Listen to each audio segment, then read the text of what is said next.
One of the big trends right now is the term functional training or three-dimensional training, and functional training can really mean different things to different people, and we have our own definition here at Performance U, but that's not as important as the concept of three-dimensional training.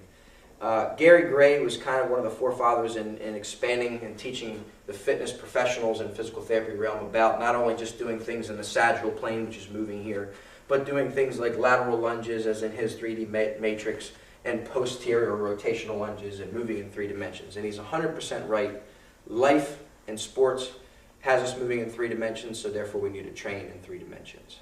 That being said, we at Performance University think that some folks have taken this a little bit too far and now are just moving in 3 dimensions just to move in 3 dimensions without controlling the basic movements first. Now, all movement, because all muscles control 3 dimensions of movement, is 3-dimensional movement even if you don't see it. And this is what my friend Juan Carlos Santana, the owner of Institute of Human Performance in Boca Raton, Florida, calls training the invisible.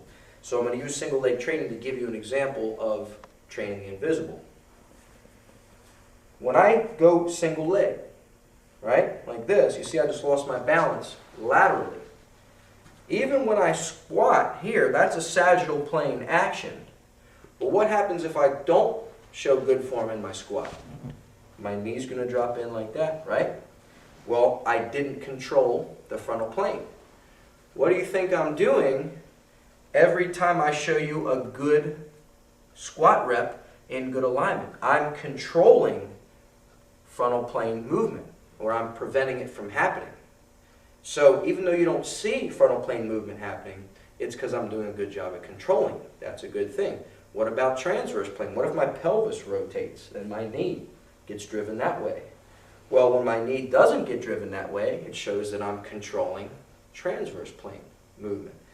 So, as JC said, training the invisible. When I go on a single leg, split stance, single, whatever, I'm still working in a 3-plane environment. It's a triplanar exercise.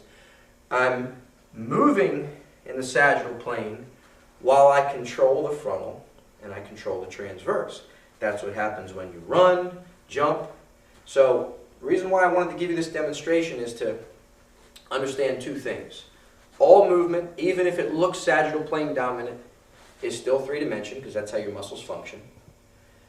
Number 2, as soon as you go single leg or split stance, you've automatically made your exercise more triplane enhanced.